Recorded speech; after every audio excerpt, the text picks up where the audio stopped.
It's a hot day in August 2010. A CIA asset is tailing a white Suzuki Jeep out of the Peshawar Valley and into the parched hills of northeast Pakistan. Under normal circumstances, he would have given up a long time ago. But today, he's under orders to follow the Suzuki to the end of the earth, unless he runs out of gas first. The analysts back at headquarters are obsessed with the Suzuki's driver, a courier named Al-Kuwaiti. They know he's got close ties to the terrorist network Al-Qaeda, and they think he might eventually point them to the network's founder, Osama bin Laden. Finally, on the outskirts of the city of Abbottabad, the Suzuki quits the main road and heads down a rutted dirt track. It comes to a stop at a compound surrounded by 15-foot-high white concrete walls. What's Al-Kuwaiti doing here? Could bin Laden be inside? As it happens, that reconnaissance mission is the first step in a 9-month journey that will lead to the famous raid by SEAL Team 6 that ends in bin Laden's death. And much of that journey will take place in the imagination. Because to make the decisions they need to make, the analysts have to see things they can't actually see, both now and in the future. For months, they gather information from experts, from aerial photos, from assets on the ground. They look at the smallest details to try to divine what they mean. Why do the people in the compound burn their trash instead of having it collected? Why don't they have a landline or internet? Who is the tall man who paces each day under a tarpaulin? When they're reasonably sure that the man is bin Laden, they begin to plan how to capture or kill him. They invite ideas from their team, no matter how outlandish. They could throw stink bombs over the wall to flush the occupants out. They could place a loudspeaker nearby and broadcast as the voice of Allah, commanding bin Laden to come outside. They could get planes to fly over and bomb the compound. They could send in helicopters full of special forces. They try to predict every possible consequence of every possible action. A bomb might make it impossible to identify bin Laden. A raid might provoke a counterattack. They also analyze failures of the past, the Bay of Pigs invasion in 1961, the botched rescue of American hostages in Iran in 1980. Over the course of those 9 months, the CIA and their military partners come up with 37 different plans to get into the compound.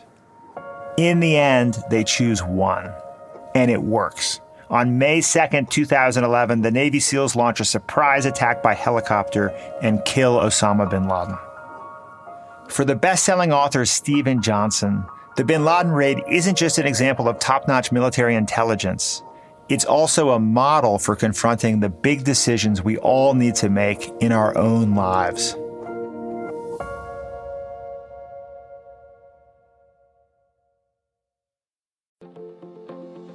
Hi, I'm Kwame Christian, CEO of the American Negotiation Institute, and I have a quick question for you. When was the last time you had a difficult conversation? These conversations happen all the time, and that's exactly why you should listen to Negotiate Anything, the #1 negotiation podcast in the world. We produce episodes every single day to help you lead, persuade, and resolve conflicts both at work and at home. So level up your negotiation skills by making Negotiate Anything part of your daily routine. From Wondery, I'm Rufus Griscom, and this is The Next Big Idea. I founded the Next Big Idea Club along with the authors Malcolm Gladwell, Susan Cain, Dan Pink, and Adam Grant to connect people to some of the boldest new thinking shaping our culture and our future. Each week on the podcast, we bring you one idea with the power to change the way you see the world. This week, how to make life's biggest decisions.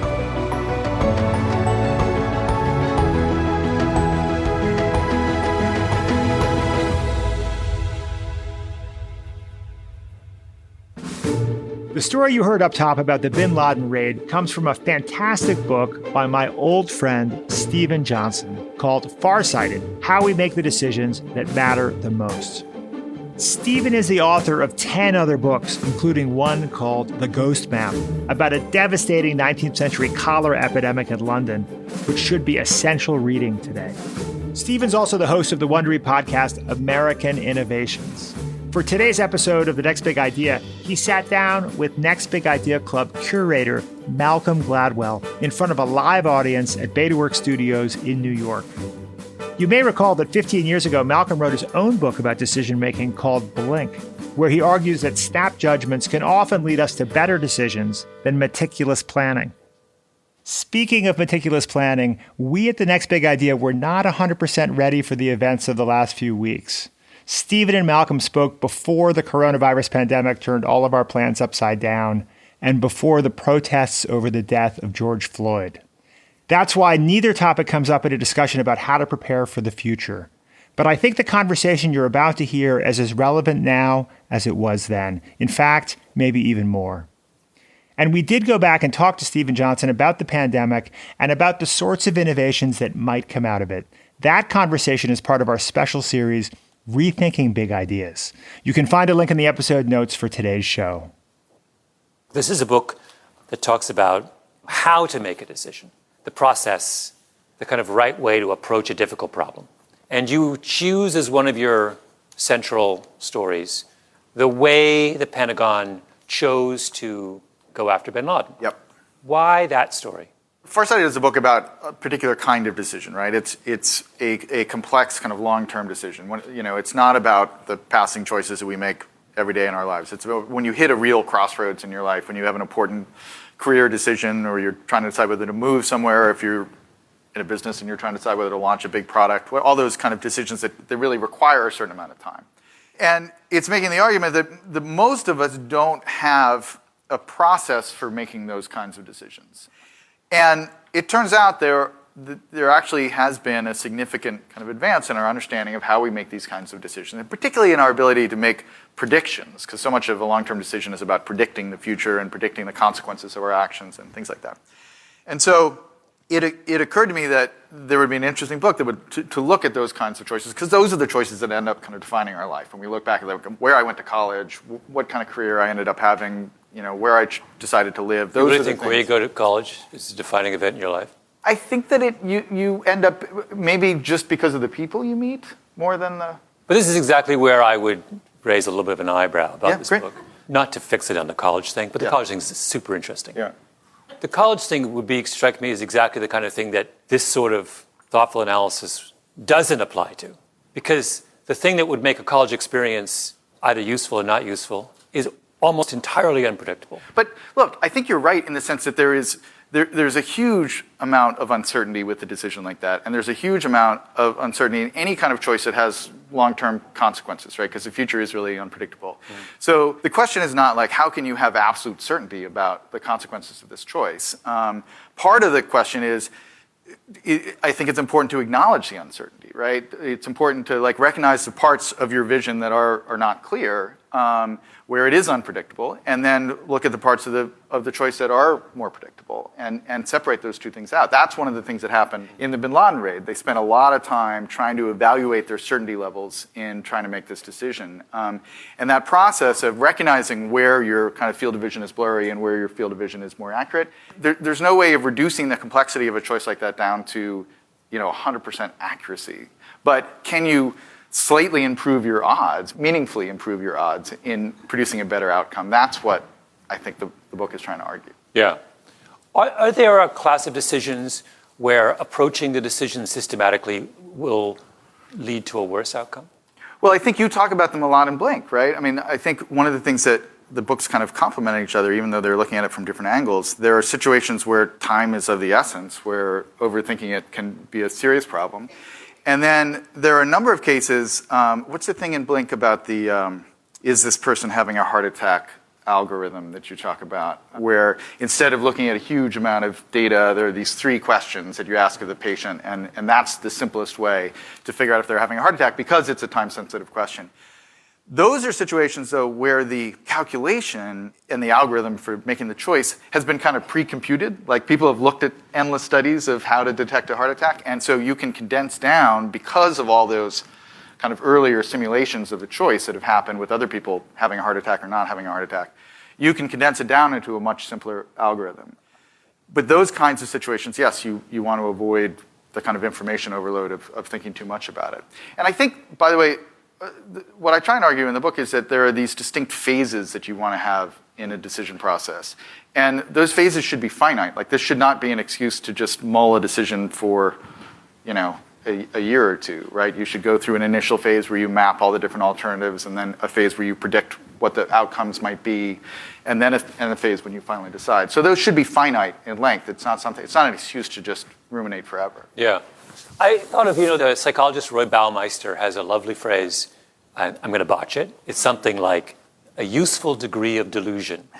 And the useful degree of delusion is an observation made that when you look at happy couples, for example, and you ask them about their spouse, what you discover is that their image of their spouse is not grounded in reality. They think their spouse is far more attractive than they actually are, far more intelligent than they actually are, devoid of all sorts of flaws, et cetera, et cetera, et cetera. And they are deluded, but they're deluded in a lovely and useful way. You could make the same observation, of course, about entrepreneurs, that if an entrepreneur was rational, they wouldn't start the company because most companies fail. Right. If you're rational, you would go to dentistry school, right? That is the rational, or become an accountant. No, actually, dentist is the best. People are always going to need to have their teeth fixed. And it's a steady income. There's a need for dentists. Right. And then you can make up new uses if they brush your teeth and they don't have cavities, then you cap the teeth, right? You can constantly, it's a fantastic business. But I don't think there's any dentists in this room. Most people in this room have chosen to do something that's a little bit irrational. Right. So if they were entirely rational decision makers, and if they went through an exhaustive rational process, wouldn't we have suboptimal outcomes? People would never get married, and they wouldn't start any businesses, and we would all be single dentists. But I think that I guess I wouldn't describe what I'm arguing for in this book as a purely rational process, because what it really is trying to do is, the word that keeps coming up in the book again and again is diversity, right? Like trying to approach the problem you're wrestling with from diverse angles, from diverse perspectives, to have a team of people around you that are analyzing from different ways, to challenge yourself to build alternative stories about how things could turn out. And because, the flip side of that, irrational exuberance and confidence is overconfidence and confirmation bias, and you get really excited about an idea and you jump into it and it turns out you miss something important. Like one of the examples in the book, we talk about scenario planning, which is this technique that was developed in the 70s largely as a kind of business technique. And it's really a storytelling exercise, right? You're like confronting this big choice, and you, as an exercise, you tell 3 or 4 stories about the future if we decide to, launch this new product, or if we decide to do this in our lives. Tell 3 or 4 different stories about how that might pan out. And one of the exercises that I love is one where you tell 3 different versions of the story. One where things get better, one where things get worse, and one where things get weird. Right? And that exercise of trying to imagine what that future is where things get weird, even if it doesn't happen, ends up opening you to kind of new possibilities or seeing things that you might not have seen, and helps you kind of just perceive the landscape more clearly. I don't see that. To me, doesn't strike me as being a rational. It's like I've computed the answer to this problem, and with 97% probability, I think this is the right choice. I suppose I'm more on the create your own future. I don't think about the future really at all. So this is why this book is sort of fascinating to me, because it's a series of discussions of things that never cross my mind. I just assume I can't.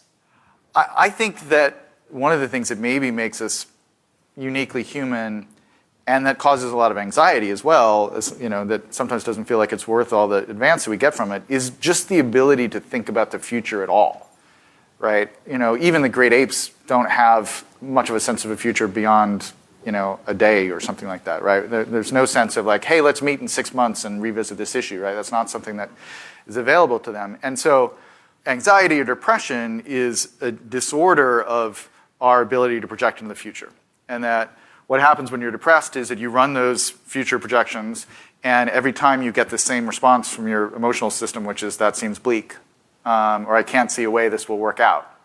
And when we're anxious, it's like, I'm constantly running these scenarios about the future, and every time it makes me feel really on edge or whatever. And so it both is a source of our, to invent and to create, you have to be able to imagine a world where the thing you're inventing exists in the future, right? You have to be able to think about the consequences of what this will be like, even though the thing doesn't exist yet. So that is something that massively unlocked our ability to create and innovate and build the technological world we live in. On the other hand, it then creates all these problems, because when we have kind of emotional disorders about that future perspection, those can be incredibly painful. Listening to you talk, I'm going to offer, is going to seem frivolous, and it's not. It's actually very serious. That really what you're describing are ways of managing anxiety. So why do we build these, as you describe very beautifully in your book, there are ways to build very sophisticated methodologies about how to think about tomorrow and the effect of your actions. Maybe the point of that exercise is not that it necessarily improves your position vis-a-vis the future, but it allows you to sleep at night about the future, right? And that's not trivial. That's actually particularly in the modern age, the reason that in the pre-modern world we assumed the future would perfectly resemble the present is that removed an extraordinary amount of anxiety from people's lives. That's one mechanism.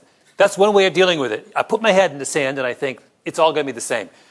Once you open yourself up to the possibility that the world could be radically different next year, then you have invited a nightmarish number of possibilities into your head. And the question is, now I'm sort of playing shrink, what do you do with that anxiety? And one answer to that is, well, we build these structures that give us the illusion of, not certainty, but the illusion that we're prepared for some future eventuality, even though it's just an illusion. You're not prepared. Here's the way I'd push back to you on this. So would you give that same speech to the folks at Facebook and at Google who are unleashing all these new technologies that are disrupting all these different industries? Is your advice to them, you can't predict the consequences of these technologies, so just kind of wing it and we'll see what happens. It'll be great. Or should you spend some time thinking about, hey, if we release this make this change, if we create this advertising model, how could it be exploited? Let's run a bunch of scenarios thinking about what the vulnerabilities could be. Let's run the pre-mortem on what could happen to the news business if we unleash. Don't you think that is, even if you can't predict the future with certainty, wouldn't it be a better exercise for the people who are inventing the future to at least run multiple scenarios? Well, remember, they're essentially state-protected monopolies. If you say to me, I'm going to allow you to get so big that you can squash every competitor, and I can allow you to have several $100 million in the bank, and I'll give you privileged position in all kinds of markets, predicting the future becomes super easy within my little world. It's just not that hard to be Google and run scenarios about what happens next year, because you control next year. Now, if you're like a little guy somewhere, it gets difficult. But I genuinely think that Google and Facebook did not see what they were doing. To my point, they didn't see what they were doing. But now they can. Now, when you're that big, I mean, they're not making, remember, the kinds of things that keep Mark Zuckerberg up at night, he's not thinking about liberal democracy or the world environment he's thinking about what thing you land on the Facebook page or some little tweak to Instagram. So he's making predictions within an extraordinarily narrow realm over which he has an extraordinary amount of control and over which society has decided that he has a virtual monopoly. So that's a very specific scenario that has no point of comparison to the kinds of hard decisions that we're talking about now, like the choice of whether to go to, who to marry or where to send your kids to school is infinitely harder than the choices Mark Zuckerberg faces. He will pretend otherwise, and he's lying. Mark Zuckerberg probably does consult with a group of people about Facebook's choices before casting his vote. But lots of groups lack a clear leader. So how do they make their decisions?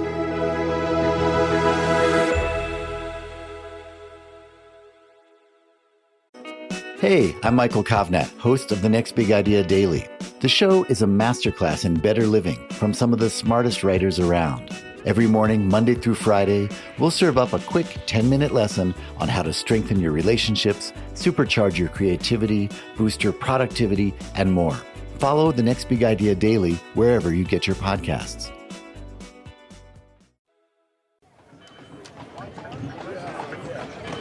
In 1760, New York City is a bustling community of more than 18,000 people. If you live there, one of your biggest daily challenges is to find fresh drinking water. You know enough to avoid the cisterns and public wells, which tend to be contaminated with waste from privies. Instead, you take your leather bucket to the collect pond, 70 acres of clean, clear water supplied by 2 underground streams. But soon, tanneries arrive by 2s and 3s and set up along the shore, responding to the demand for leather. As the years go by, you watch the water grow darker as the tanneries dump acid into the pond. Skinned animal carcasses float on the surface. Now you can't drink the water unless it's boiled. No wonder you value your tea. The tanneries are eventually banished by law, but it's too late to save the pond as a water source, so the city decides to turn it into a landfill. By 1811, the collect pond is gone for good. It's a classic case of the tragedy of the commons, where people or companies destroy a public resource that could benefit everyone. You can see it play out all over the world, like in Bangladesh, where a modern tannery dumps its waste into a river choked with trash. What are those women doing? They are cleaning some plastics, and you can see the water. It's horrible. It's very, very toxic. Is there chemical in that water? Definitely, you can see with your own eyes. From what I'm understanding, they're eating the fish, they're drinking the water, they're getting diseases like hepatitis, severe diarrhea problems. It's essentially poison being ingested into their body. In his book, Farsighted, Stephen Johnson writes that ordinary people rarely have a say in how common resources are managed. When they do, he says, when cities or companies bring citizens into their decision-making process, the choices they make tend to be more about the future than about short-term gain. One of the other recurring themes through the book is urban planning, right? There are a lot of stories about urban planning, and it starts actually with this great old New York story about this collect pond, which was the only source of fresh water in New York City, and even before there was a New York City. And when the Dutch settled and then the British came, it got increasingly polluted. People started dumping dead livestock there. And over time, tanneries opened up and they basically poisoned it. And there was this choice that the city had to make, this kind of collective choice that the city had to make of like, what do we do with this? And they originally actually decided to make a park out of this area, and they hired Pierre Lafont, who would later on go on to design Washington, D.C., and they created this plan for it. This is basically where Canal Street is now. And they were going to do a kind of public-private partnership with the city where real estate people were going to fund it kind of the way they do now with houses around it. And it ended up not happening because the real estate people were like, no one will ever live that far north. It was like Canal Street, and it was 1780. So that was an example of not long-term, far-sighted decision-making. Or is it? So I was recently chatting with some people at a big pharmaceutical company, very successful company.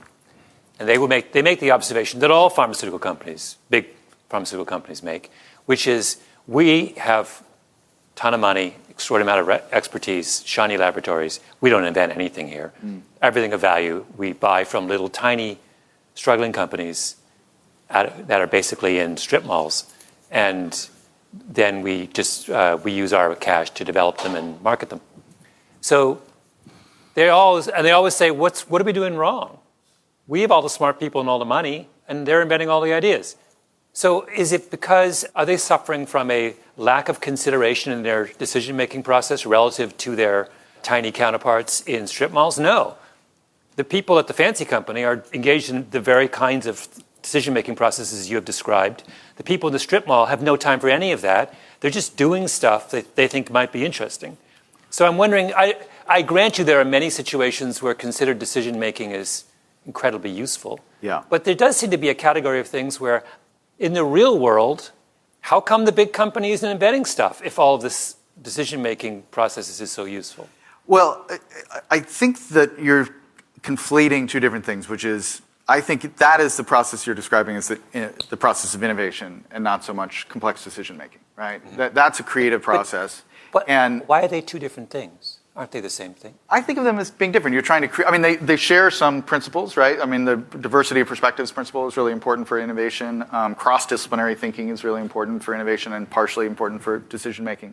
But the act of inventing a whole new, set of molecules to treat some disease, or, creating a novel or creating a new tech startup, I think is does have some fundamental different properties from deciding where to go to college or which path to go on in your career. They're different kinds of mental exercises. I think we tend to assume that big companies don't innovate, or they innovate at a lower rate than startups, because we have a skewed perception of the startup world. We only hear about the startups that win. Yeah. And so we see these big companies that that actually do introduce some interesting new products in the tech space. Google and Apple continue to come up with new interesting things, but we also see the things that they seem kind of stuck on, and we perceive all of their output. But we only hear about Slack. We don't hear about the 45 other tech startups that failed to come up with a compelling product in that exact space. And so it creates a sense that nimble small firms are disproportionately driving new ideas when in fact it is possible to have new ideas at bigger firms. But that's partially because those firms have learned how to create environments where innovation can actually still prosper, right? They understand, okay, we got to have small, agile teams inside our big organization, and we have to create startup-like kind of ecosystems inside our organization. So I think there's a bit of a myth of big companies not actually being capable of innovation that's out there. One of the things I'm really interested in terms of innovation is companies that are experimenting with a kind of a porous membrane with the boundaries of their organization and trying to kind of open up ways in which you have people who are working for the company, but also people who are in the community who are sharing some of that space with people in the company, and you have incubators and startups that are part of the community around the company, but they are rubbing shoulders and sharing ideas in the hallways with people who are officially working for Amazon or the big company. I love this trend. I was just reading about it the other day of big companies starting co-working spaces so that people outside the firm can have some access to people inside the firm. I think it's just healthy for companies to start to blur those boundaries. What would a sociologist say if he were to read or she were to read Farsighted? She would say, the issue is not how well do we make decisions. Very often we know what the right outcome is, but we can't make it happen because of entrenched interests. Yeah. And that's where I thought that was the sociologist's position is actually sort of interesting. Is it really the case that the way we make decisions is what the problem is? Or is it the case that we know fully well that we're supposed to tackle global warming, but we can't get it past the Republican Congress and a bunch of really powerful corporate interests? We won't magically win that battle by improving our scenario planning. Scenario planning's fine. Well, that is certainly a problem. I remember when I first came to New York in the early 90s, reading I've forgotten who it was, the Urban Land Institute. There's a kind of do-gooder urban planning group in New York that produces a plan. Yeah. I remember reading the plan. It's fantastic. It's an amazing plan. It solves every problem we have in New York in terms of transportation. It's been around for 30 years. Right. It's not like they've done all the heavy lifting. They're like, you put this here, and bingo. Yeah. You can get to work in 5 minutes. And why don't we do it? Because, it's money, it's Albany, But I think there is a lot of progress in terms of the process through which cities now decide, for instance, to build a park or not build a park, in terms of environmental sustainability, in terms of building a kind of stakeholder community around. Like, there are a set of techniques that people now use where they try and basically get input from all the people who might be potentially impacted by this park or by burying this pond or doing something like that. Like, we would, if there was a giant pond in the middle of Manhattan right now, we would not, as cavalier, what they ended up doing is filling it, and then the landfill degraded because of all the dead animals and bodies in the landfill, and that, because of the biomass decaying, that neighborhood became 5 Points, the kind of classic slum of Gangs of New York. So it ended up creating this kind of legendary neighborhood in New York in a strange way. We would not fill the pond as cavalierly as we did back then now, right? And we do have yes, it is true, it is complicated, it's hard to get things done, it's a city of 8 million people, but there are techniques that have been developed in terms of creating a design charrette where you have a bunch of different stakeholders from different points of view who come together and look at the problem and talk about what their values are and what they need in their community. There are techniques that have been developed. They are imperfectly implemented, and they are trying to deal with decisions that, because they are collective decisions, are really hard ones to make. But some of those techniques I think we can learn from. Charrette is a French word that literally means carriage. In urban planning, it's an open process where people meet in small groups to discuss a proposed plan or suggest new ideas. A few years ago, the federal government assembled a charrette of environmentalists and representatives from industry and government to figure out the social cost of carbon emissions. Together, they came up with a number, $36 a ton. That figure went on to become a baseline for fuel economy standards.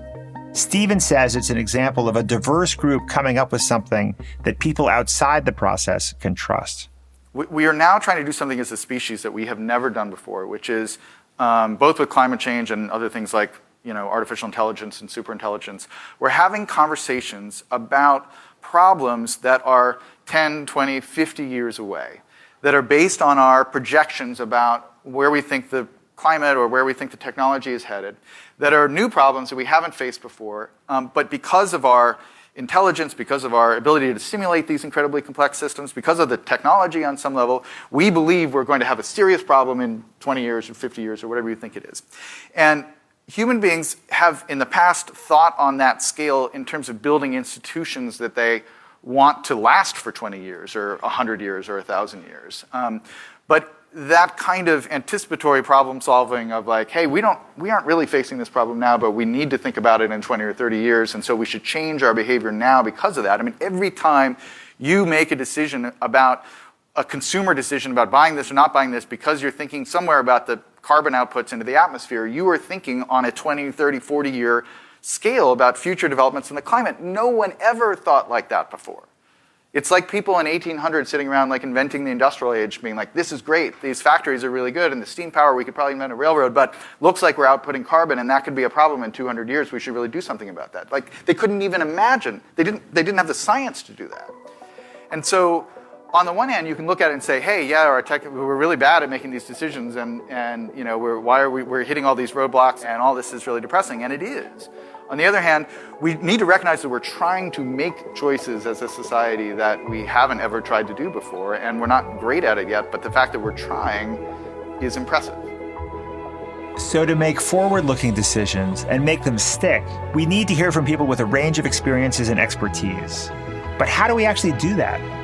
Stephen Johnson says we all have the tools, and they're sitting right in our pockets.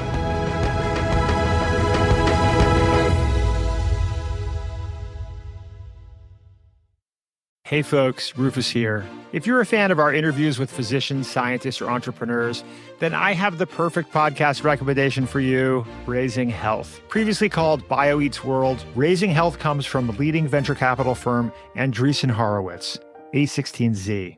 Each episode, Raising Health dives deep into the heart of healthcare, biotech, and AI with A16Z general partners. Along the way, they explore the real challenges and opportunities in health and biotech entrepreneurship. Not to mention, you'll hear raw insights and actionable advice from notable guests like Omada CEO and co-founder Sean Duffy, and AI expert and In-Sitro CEO Daphne Kohler. Don't miss out. Follow Raising Health wherever you get your podcasts.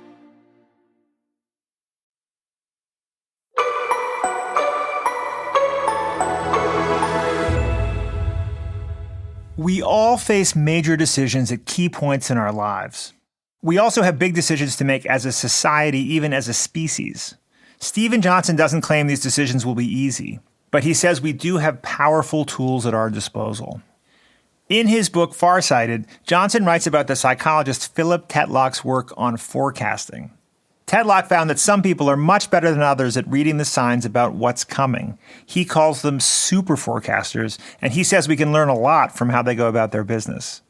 Malcolm Gladwell isn't impressed. You talk about Tetlock, Philip Tetlock, you describe his work on forecasts where he assembles thousands of people and tracks their forecasts over 17 years, tens of thousands of them, and discovers basically everyone's bad at it with a couple of really tiny. The only logical response to that work is to say, that's it. I'm not doing it again. I'm walking away. I don't even know what tomorrow looks like. It's pointless. So I feel like we're getting a really interesting glimpse inside of Malcolm's head, which is great. So first off, Tetlock did find a statistically meaningful subset of forecasters who were better than. First of all, super rare. Right, Secondly, but they had techniques. And they were just a little bit better than chance. Still, I mean, the future is important. If you can beat chance, right, you can make a fortune beating that house in Vegas. If you the can fact beat that there is a tiny fraction of people who are right 54% of the time does not make me sleep well at night about the prospect of, like, all right, so I'm going to toss a coin and I'm going to be 4 times out of 100 they're going to beat me. But look, I will agree with you to the extent that there is a great quote from Paul Graham, the venture capitalist who I often disagree with on things, but he has some quote where he says, I'm often asked because I invest in technology companies to predict the future, and I've decided that I always decline to do this because I've decided it actually hurts me, in a sense, to build a working model of what's going to happen in the future, because the future is really unpredictable. And the downside of that working model is that it will narrow my vision, and I'll be looking for this particular outcome that I think is coming, and I won't see the future that actually arrives. Mm-hmm. And so instead of making a big prediction, what I try and do is just be open to as many new developments as possible. And so a bit like, podcasting comes along and I'm like, hey, well, I'm a New Yorker writer and a successful book author, but this podcasting thing is interesting. I'm open to it. And, sure, I'll try it. And that way of relating to the future where you're not necessarily building a full forecast, but you are looking for clues and signs about what's coming, right? And I think that's a more open-ended, more kind of creative, less rational way of bringing the future into your decision-making process. It's not that you've told a story that you're convinced it's going to happen, you've made a forecast that you're convinced it's going to happen, but you are looking for these clues. I just saw this interview with Stuart Brand where he was talking about, he gave the speech for the blockchain kind of world somewhere, and he said, one of the best ways to think about the future is to just look where new words are forming. Like when you see the language straining to invent new words, you know that there are new experiences that are starting to happen, and whatever section of the kind of annual list of new words, neologisms, whatever it is, that if you see a pattern there, wow, there are a lot of new words forming around these technologies or these scientific developments, that's a sign that something interesting is happening there that you should pay attention to. So I think that's a way of integrating the future into your life, is just to be, it's that psychological trait of openness to experience, trying to just make sure you are open to new stimuli when you stumble across it, and that you write it down, so you go back and revisit it 6 years later in your commonplace book, in your notepad. And that's what Tetlock's successful super forecasters did, right? They scored very high on the openness to experience kind of curiosity side of the spectrum, and I suspect you do too. I think you probably are a very curious person, and that leads you to interesting, successful kind of future developments without having to build an actual forecast. That's my theory about it. Yeah. Johnson says we're lucky to live in an age where we can actively pursue our curiosity online, following the hyperlinks wherever they take us. Plus, we have an amazing resource in our own social networks, which let us gather, debate, test, and refine ideas in ways that we never could before. But creating a truly diverse network takes a little work. I have done exactly that, and that's Twitter for me. I mean, honestly, that's what Twitter is for me. And I think it's a side of the echo chamber. That is so fantastic. You honestly think that Twitter is a, quote, diverse group? Well, 1 second. Let me finish that. So the argument that is traditionally made about social media is that it is this force for polarization, an echo chamber, and like-minded birds of a feather flocking together with stuff like that. And there's a lot of, I think most of the scholarship that has looked at this has actually found that social media environments are actually much more diverse and much more likely to kind of create surprise connections and links than real-world environments, which are much more increasingly so polarized and echo chamber-like. It's social media is vaguely polarized, but your church or your office or your club that you go to, your bowling group, that's way more birds of a feather than the online space. But whether you think the online world is creating more and more echo chambers or not, if you choose to create an interesting, eclectic group of people to follow, and if you control what you see, unlike on Facebook where the algorithm is controlling, where you're just seeing what those people you follow share, it's the greatest instrument in the history of communications for creating an eclectic daily feed of interesting links and stimulus. And so what I do in my feed, it's diverse, intellectually diverse, right? And so I follow musicians, and I follow political writers, and I follow tech people, and I follow Malcolm, who doesn't post very often. And I follow some friends, and I follow just a whole range of art historians and all these folks across all these different disciplines. And every single day, I stumble across something through those, not so much in the tweets, but in the links and what people are pointing to. That this new album just came out, or there's this new show on Netflix that's really interesting, and there's this new article in the New Yorker that I hadn't seen, and it's a serendipity engine, right? It's constantly driving me towards kind of new discoveries. But that's because I have made the choice of trying to get an interesting... I've curated that group over time, and it's not a huge group. It's, I don't know what it is, like 300 people or something like that. And I prune it when people are not delivering kind of good material. But it's like I've written a lot about like the coffee house culture of the 18th century, like people getting together with a bunch of eclectic interests and having these open-ended conversations. Twitter has lost some of that in the sense that it's so dominated by the political conversation, which is appropriate because we're living in a scary time politically, and I understand that. But it still is a constant source of surprise and discovery, and that feeling of like, I didn't know that I was interested in this, but I am. But that's because I have cultivated this group of people to follow. Shouldn't Twitter have a shuffle function? I'm dead serious. So imagine if Twitter makes a first cut for us and says, I'm going to remove all the frivolous posters. So no more cats, although I miss my cat videos. Yeah. But within that universe, let's say that universe is, I'm throwing out a number, 100,000 people. Yeah. Then surely the most useful thing would be shuffle. So every day they reshuffle. They give me 25 people every day, and it's a new 25 chosen at random from the universe of... That, to me, strikes me as... Because, as I listen to you, I have the same thing. I get valuable stuff out of Twitter. But I have a much smaller group that I follow than you. And that's precisely the problem, that I have pre-selected the group, and so I baked in my own biases. So Malcolm is dubious about the power of social networks. But Stephen argues that if we use them right, they give us access to a broad range of ideas and information, which we need if we want to get things right. He says we tend to see good ideas as individual achievements and to think that innovation dies in committee. But there's something between individuals and committees, and that's networks, right? That's informal networks of collaboration of people who are like, I have part of this idea, you have part of this idea, hey, we met and we talked about it, or like, I read this paper you wrote and I built on this, whatever.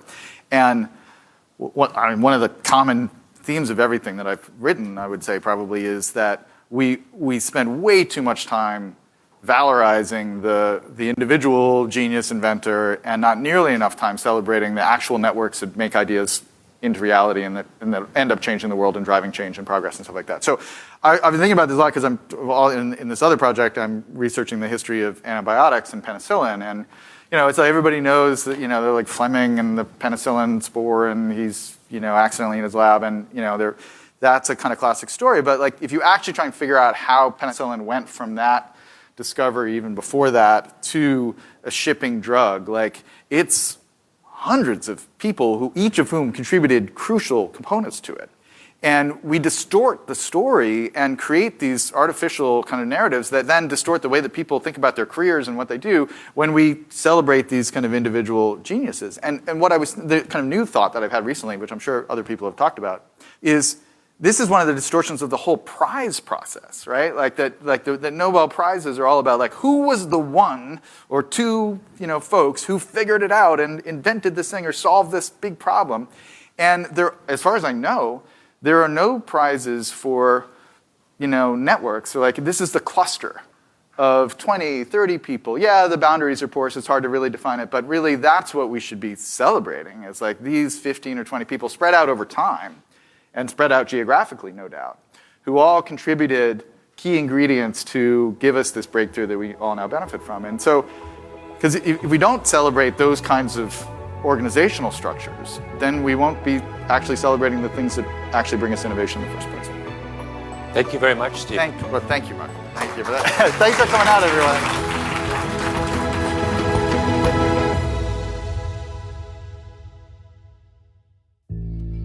So Stephen Johnson argues that networked communities tend to make better decisions than individuals. With that in mind, I want to invite you to join the network community that is the Next Big Idea Club. It's not only a great platform for readers, writers, and lifelong learners, it's a source for the best curated nonfiction in print, video, and audio. To join and get a free copy of Stephen's book, Farsighted, visit nextbigideaclub.com/podcast and use promo code Farsighted. That's nextbigideaclub.com/podcast, promo code Farsighted. If you're listening on a smartphone, tap or swipe over the cover art. You'll find the episode notes, including some details you may have missed. Special thanks today to Stephen Johnson. His book, Farsighted, How We Make the Decisions That Matter the Most, is available everywhere books are sold. Thanks also to Malcolm Gladwell, who conducted the interview. I'm your host, Rufus Griscom.